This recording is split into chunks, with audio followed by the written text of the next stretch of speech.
So hello family, कैसे हो आप लोग? होप करता हूँ आप सब लोग बढ़िया होंगे। आज के इस वीडियो में हम लोग बात करने वाले हैं Mahindra Scorpio N ZL 4x4 automatic की पूरी फाइनल डिटेल रिव्यू के बारे में। जैसे कि ये आपके सामने जो मॉडल खड़ी हुई है, इसकी टॉप एंड मॉडल रहने वाली है भाई। एंड हर एक चीज़ डिटेल में बात करेंगे कि इसकी प्राइसिंग क्या होगी, बेस मॉडल टॉप मॉडल की एग्जैक्ट इस मॉडल की क्या प्राइस पड़ेगी और कितना डाउन पेमेंट देके आप टॉप मॉडल स्कॉर्पियो एंड ले सकते हो, कम से कम क्या डाउन पेमेंट पड़ेगी।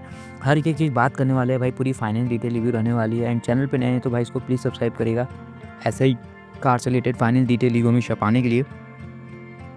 सो गाइस, सबसे पहले Mahindra Scorpio N ZL 4x4 automatic जो वेरिएंट है, ये आपको कॉस्ट करने वाली है 24.54 लाख रुपये एक्स शोरूम एंड 29 लाख तक ऑन रोड चली जाएगी। ऑन रोड प्राइस बिल्कुल डिफरेंट सिटी स्टेट में वेरी कर सकता है और 16.18 लाख रुपीज़ से एक्स शोरूम स्टार्ट होती है एंड टॉप मॉडल तक चली जाती है 24.54 lakh rupees. Mahindra Scorpio and base to top model का ये प्राइस था एंड टोटल 35 प्लस वेरिएंट में ऑफर होती है, पेट्रोल डीजल दोनों लेके। एंड टोटल 6 कलर ऑप्शन यहाँ पे आपको देखने को मिल जाते हैं स्कॉर्पियो एन में। इंजन की बात करेंगे तो 2198 CC 4 cylinder BS6 phase 2 engine देखने को मिल जाती है। डीजल इंजन है ये, जहाँ पे 172.4 bhp की पावर मिल रही है 3500 RPM पे एंड 400 Nm की टॉर्क मिल जा रही है 2750 RPM पे। अप्रॉक्स गाड़ी की जो माइलेज आपको 14 to 15 किलोमीटर पर लीटर तक की देखने को मिल जाएगी। डाउन पेमेंट की बात कर लेते हैं तो भाई कम से कम 4 लाख रुपए दे के इस गाड़ी को अपने घर पे ले जा सकते हो। डाउन पेमेंट भी वेरी करता है आपके सिविल रिपोर्ट पे। सिविल रिपोर्ट अगर आपका बहुत बढ़िया है तो भाई हो सकता है कम डाउन पेमेंट भी करो तभी हो जाएगा, लेकिन कम से कम आपको 4 लाख रुपए देना पड़ेगा इस कार को फाइनेंस कराने के लिए। और रेट ऑफ इंटरेस्ट की बात करेंगे तो 8% की रेट ऑफ इंटरेस्ट हम लोग लेकर ही चलेंगे, बिकॉज इस समय RBI high rate of interest पे फंड प्रोवाइड कर रही है बैंक्स को। अब आगे बात कर लेते हैं। 4 लाख रुपये अगर आप डाउन पेमेंट दे दोगे तो आपका 25 लाख रुपया जो प्रिंसिपल अमाउंट बचेगा वो भाई बचने वाला है। तो 25 लाख रुपया प्रिंसिपल अमाउंट बचेगा तो उसमें क्या आपका EMI आएगा 1 साल से लेकर 7 साल तक का, क्या इंटरेस्ट पे करोगे हर अलग अलग टेन्योर पे, हर एक चीज़ आइए आगे हम डिटेल में बात करेंगे भाई। तो इंटरेस्ट और EMI बताने से पहले 2-3 चीज़ें मैं आपको बता दूँ भाई। जैसे जैसे आप लोन का टेन्योर बढ़ाते जाते हो, ड्यूरेशन बढ़ाते होते हो, वैसे वैसे EMI का अमाउंट तो रिड्यूस होगा, लेकिन इंटरेस्ट पे अमाउंट बहुत ज़्यादा जाता रहता है। तो इस बात का आप लोग बिल्कुल ध्यान रखना है आप लोग को कि आपको हमेशा कम से कम टेन्योर चूज़ करनी है। बाद में आपको रिग्रेट ना फील करना पड़े कि इतना मेरा इंटरेस्ट में पैसा चला जाएगा। मैं तो बोलूँगा 4 to 5 ईयर तक का टेन्योर चूज़ करो, उसमें ज़्यादा सही रहेगा भाई। उससे ऊपर जाने की जरूरत नहीं, कम कोशिश करो कि उससे नीचे ही टेन्योर चूज़ करो, वो ज़्यादा बेटर रहेगा आपके लिए। और भाई ये मैंने बता दिया, जैसे जब टेन्योर बढ़ाओगे वैसे वैसे EMI की अमाउंट रिड्यूस होगी, इंटरेस्ट पेबल अमाउंट बढ़ता जाएगा। ठीक है, एक छोटा सा एग्जांपल बता दूं कि जैसे आप मान लो 1 साल का टेन्योर चूज़ कर रहे हो तो 2 लाख रुपये EMI आएगी और 7 साल का चूज़ कर रहे हो तो 40,000 EMI आएगी। लेकिन 1 साल का चूज़ करने पे 1,10,000 इंटरेस्ट दे रहे हो, 7 साल का चूज़ करने पे 7.5 से 8 लाख रुपये इंटरेस्ट दे रहे हो। तो ये चीज़ आप इतना पैसा बचा लोगे और रेट ऑफ इंटरेस्ट जितना आप कम करा लो सामने वाले फाइनेंसर से उतना आपके लिए बढ़िया रहेगा। और डीलरशिप पे जितने फाइनेंसर रहते हैं वो थोड़ा सा सबसे ज़्यादा रेट ऑफ इंटरेस्ट का डिमांड करेंगे, बिकॉज उनको as a part of commission देना होता है डीलरशिप वालों को। वहीं अगर आप डायरेक्ट बैंक जाके कोटेशन लेते हो तो मे बी वहाँ पे आपको इंटरेस्ट जो है वो कम मिलेगा।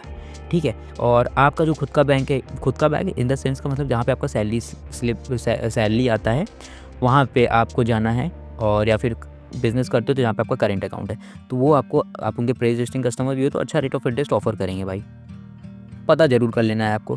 तो अब आइए बात कर लेते हैं कि 4 लाख रुपए डाउन पेमेंट देके 8% का इंटरेस्ट रहेगा तो 1 साल से लेकर 7 साल तक की क्या EMI, क्या इंटरेस्ट, टोटल प्राइस क्या होगा। तो अगर आप 1 ईयर का टेन्योर चूज़ करते हो तो 2,17,000 रुपीज़ की EMI रहेगी, 1,09,000 रुपीज़ आप दे दोगे as a part of interest और 26,09,000 रुपीज़ की रहने वाली है आपकी टोटल प्राइस। अब जो टोटल प्राइस है ये आपका जो प्रिंसिपल अमाउंट 25 लाख था वो प्लस इंटरेस्ट है। ठीक है भाई, ओवरऑल प्राइस चाहिए तो इस प्राइस टोटल प्राइस में डाउन पेमेंट प्लस कर तो गाड़ी की ओवरऑल प्राइस निकल के आ जाएगी। वहीं अगर 2 ईयर टेन्योर की बात कर लेते हो तो 1,13,000 की EMI रहेगी, 2,13,000 आपकी इंटरेस्ट पेबल अमाउंट होगी और 27,13,000 की आपकी गाड़ी की टोटल प्राइस होगी। वहीं अगर आप 3 ईयर तक का टेन्योर चूज़ करोगे तो 78,300 रुपीज़ की EMI अमाउंट रहेगी, 3,21,000 की टोटल यहाँ पे आपकी इंटरेस्ट पेबल अमाउंट होगी एंड 28,20,000 तक की आपकी टोटल प्राइस होगी। वहीं अगर आप 4 ईयर टेन्योर की बात करोगे तो 61,000 रुपीज़ की EMI अमाउंट रहेगी, 4,30,000 की आपकी इंटरेस्ट पेबल अमाउंट होगी और 29,30,000 तक की टोटल प्राइस रहेगी। वहीं अगर आप 5 ईयर टेन्योर की बात करोगे तो 50,700 रुपीज़ 50,700 रुपीज़ की आपकी EMI अमाउंट रहेगी और 5,41,000 रुपीज़ की आपकी इंटरेस्ट पेबल अमाउंट होगी और 30,40,000 तक की आपकी टोटल प्राइस रहने वाली है। वहीं अगर 6 ईयर टेन्योर की बात करोगे तो 43,800 रुपीज़ की EMI रहेगी, 6,56,000 रुपीज़ की आपकी इंटरेस्ट पेबल अमाउंट होगी और 31,56,000 की टोटल प्राइस होगी। वहीं लास्ट जो कि मैक्सिमम जितने भी बैंक्स होते हैं कार्स के लिए टेन्योर ऑफ़र करते हैं, लास्ट टेन्योर वो 7 ईयर तक का भाई। तो 7 ईयर का अगर आप टेन्योर ऑफ़र चूज़ कर रहे हो तो 39,000 रुपीज़ की आपकी ईएमआई होगी, जो कि सबसे कम से कम ईएमआई है। और 7,73,000 मैक्सिमम इंटरेस्ट पेबल अमाउंट होगा और 32,73,000 गाड़ी की टोटल प्राइस होगी। टोटल प्राइस में डाउन पेमेंट प्लस कर देंगे तो ओवरऑल प्राइस आ जाएगी, मैंने वीडियो की स्टार्टिंग में बता दिया था। तो भाई 4 लाख रुपए अगर आप डाउन पेमेंट कम से कम देते हैं Mahindra Scorpio N ZL 4x4 diesel automatic के लिए, तो आपकी कम से कम EMI 39,000, max to max EMI आपकी 2,17,000 आएगी।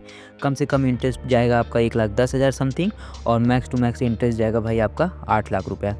तो भाई ये था अपनी Scorpio N ZL 4x4 automatic की मिनिमम ईएमआई, मैक्सिमम ईएमआई। अब आइए बात कर लेते हैं भाई क्या क्या डॉक्यूमेंट नेसेसरी होते हैं कोई भी कार्स को फाइनेंस कराने के लिए। तो सबसे पहले भाई आ जाता है आपका आइडेंटिटी और एड्रेस प्रूफ, जिसमें आप अपना Aadhaar card, PAN card, driving licence, passport, electricity bill, ये सब आप यूटिलिटी बिल में दे सकते हो। फिर आपका आ जाता है सोर्स ऑफ इनकम, मतलब आप जॉब करते हो कि बिज़नेस करते हो।